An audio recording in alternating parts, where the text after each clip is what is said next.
to this episode of the Smart Leaders Sell podcast. I'm Jessica Lorimer, sales coach and leadership expert, and I'm very excited about this particular episode because today we're talking about identifying the problem. And yes, if you were here, if you could see me, if you could see my notes, you would know that I am capitalizing the problem, just like The Godfather or similar, because I genuinely believe that one of the biggest reasons that people are not as successful when it comes to sales as they'd like to be is the fact that they don't actually always realize where they're struggling. Now, before you start thinking, Jess, you're arrogant so-and-so, of course I know what my problem is because I'm not an idiot. Bear with me. Okay, sometimes we think that the most obvious or actually the most complicated element is the problem. And yet when it comes to sales, there are so many variables that sometimes it can be really hard to nail what the actual issue really is. So today I want to walk through just 3 elements, the 3 most common elements that can keep you stuck when you want to be making sales and move you forward to a place where you can actually start resolving some of those issues. All right.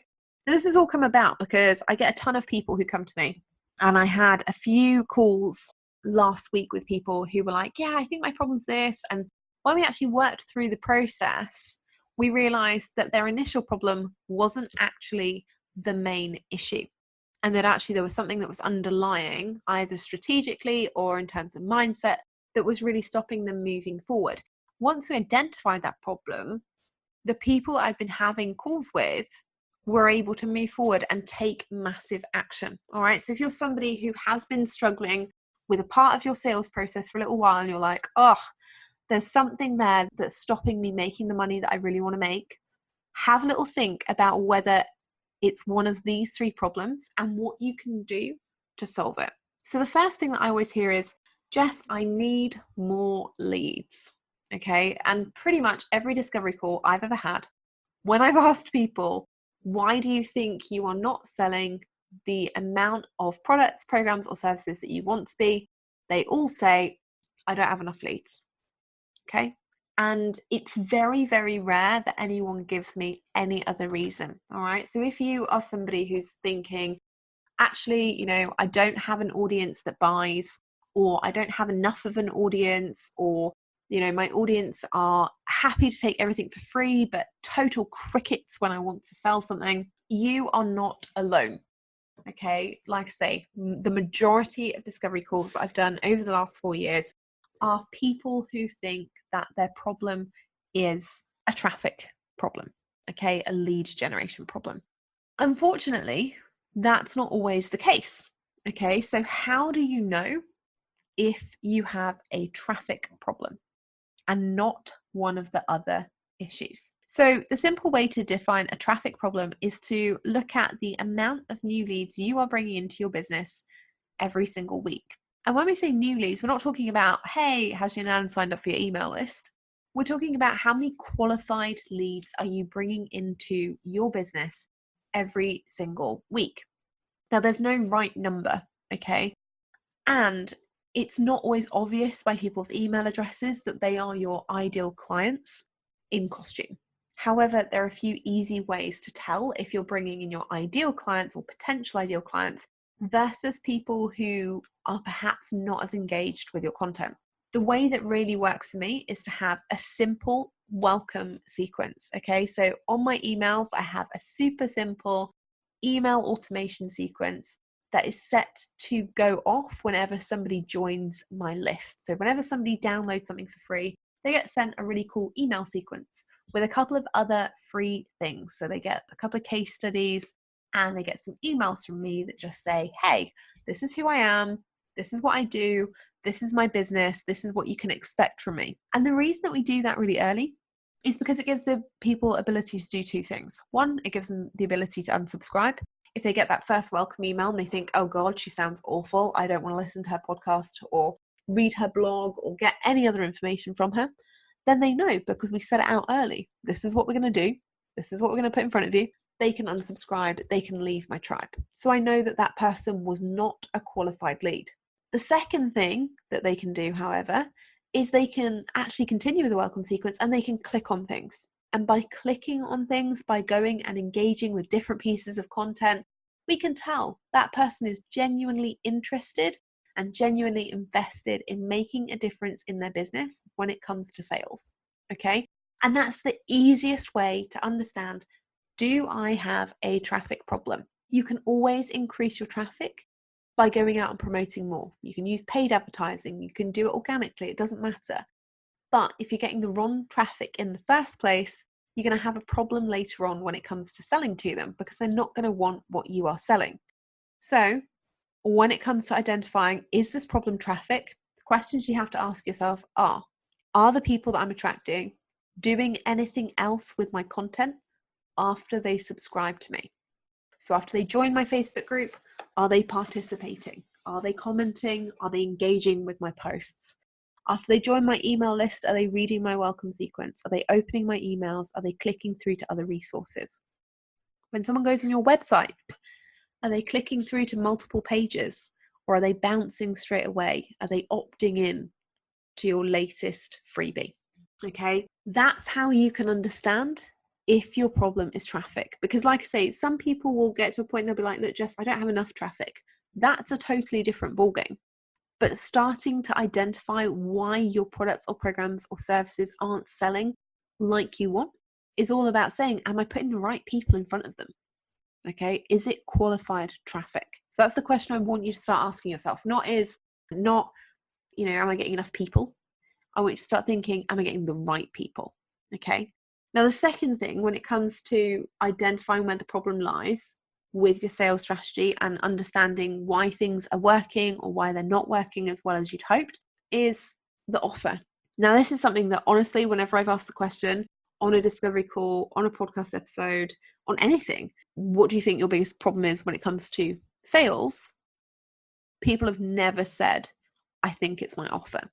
And that's because the majority of people are super confident in their offers. They're super confident in the outcome or the transformation that they're selling. And so actually, they don't ever look at, is there an issue with the offer? And honestly, offers can be tricky, okay? Offers can be a big problem for people, particularly if you're trying to cram in tons and tons of stuff into one offer, because it makes it difficult to sell. Something that I'm always saying to my daughters is, one offer should solve one problem. Okay, so one offer should solve one problem and should have one overall transformation. Okay, now if we look at some of my programs, for example, if we look at cash creation, for example, the problem it solves is that people want to generate immediate cash flow in their business. So it solves that problem. It helps them generate immediate revenue. That's what it does. The ultimate outcome that it provides is that it helps them to generate that immediate cash flow that they can go and use and reinvest on whatever it is that they want, whether that's a VA or whether it's on a different course or hiring a new team member or just going on holiday, whatever that is.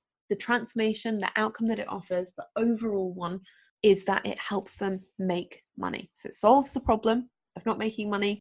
Ultimate outcome is it helps them make money. If you get it in front of the right people, it's very easy to sell. Okay, so I want you to start thinking about your offer. Actually, does it meet a clear need?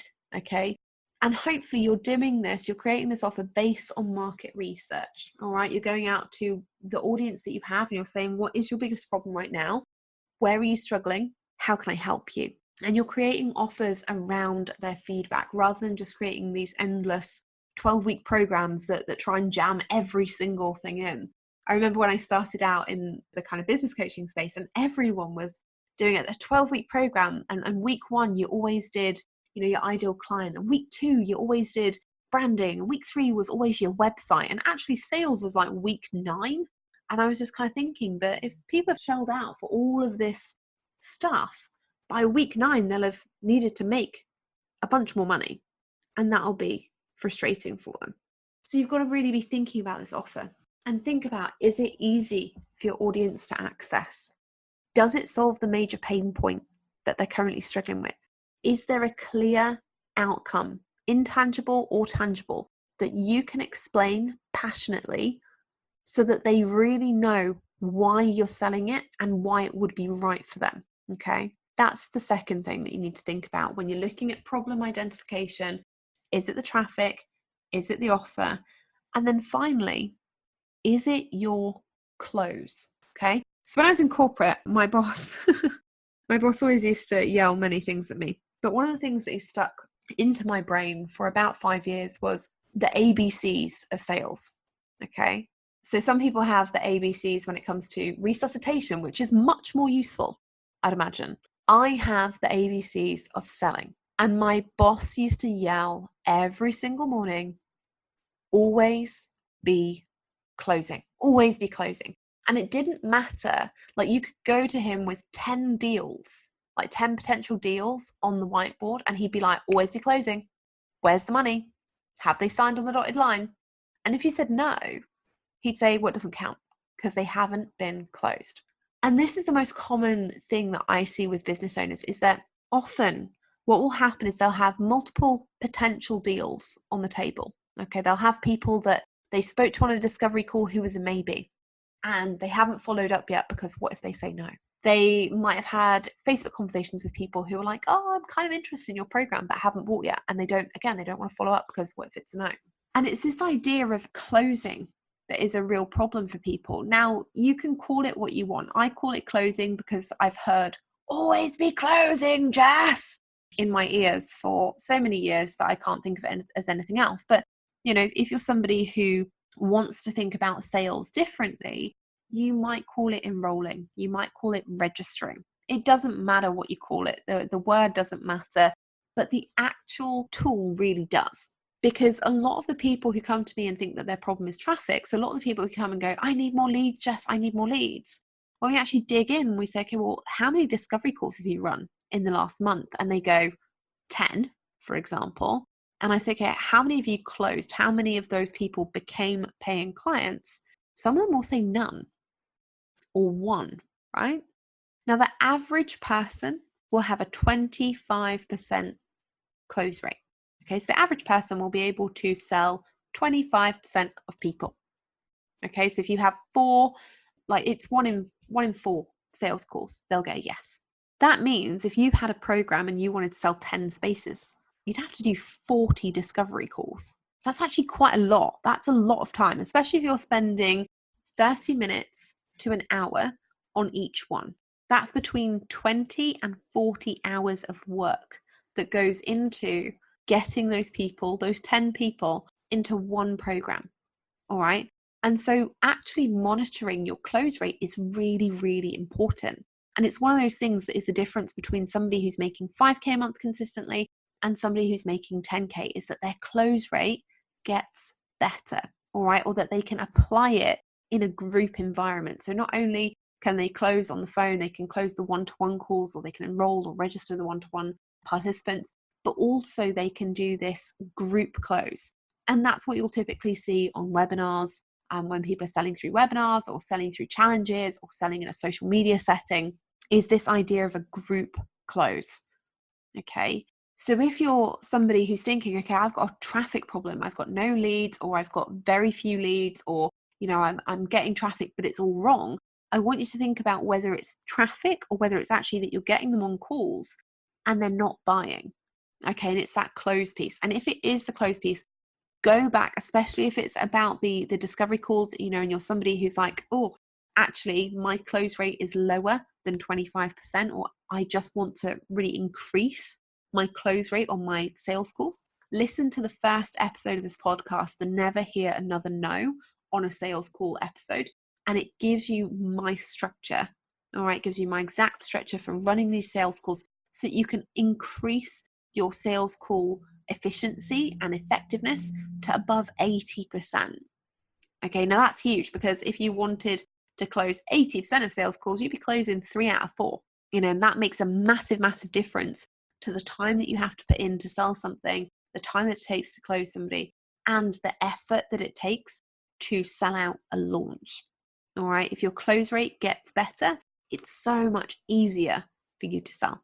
So those are the 3 main areas that I want you to have a think about. When you're identifying your sales problem, really think about, is it traffic? You know, am I getting qualified leads? Are they coming through the door? Are they engaging with other pieces of content? Are they trying to buy other things? Are they emailing me back or engaging with me in some way? Think about whether the problem is your offer. Are your traffic really excited? Perhaps your Facebook group or your email list is like super excited for you to launch your next program, but when it actually comes, they don't buy it. Are you including too much? Are you trying to overwhelm them with content? Are you trying to get them to buy for the millions of bonuses rather than solving one problem and giving them one amazing outcome or transformation? And then finally, it's about the close rate. Are you closing at an average level, a higher than average level, or a lower than average level? Do you put your main sales activity focuses onto closing all of the time? Are you there? Are you making regular offers? Are you selling on a social basis? Are you making mass closes? Are you doing really well when it comes to selling premium offers one-to-one? And if you're struggling with that, remember to go back to that episode on never hearing another no on a sales call. I've had an epic time. There are some exciting things coming up to the podcast over the next few weeks. So if you are somebody who is interested in hearing how some of the key industry players, some of the biggest and most exceptional business owners I seriously have ever seen in this space, learning how they got to six figures and beyond, we are running a totally free series for poddies. So for you guys who listen to the podcast, on six-figure success journeys. That series is starting the week that I come back from Upreneur. So it's starting on the 2nd of November. And every single day that week, Monday, Tuesday, Wednesday, Thursday, Friday, we will be introducing you to a multi-six-figure and above business owner who will be taking you through their sales strategy, what they found most helpful when it comes to selling in their niche, and their top tips for helping you become the most successful that you can when it comes to sales. I hope you have an epic week. Make sure you put those dates in your diary, and I will see you on Friday. I've got a super special guest joining me to ask a very important question. I'll see you then.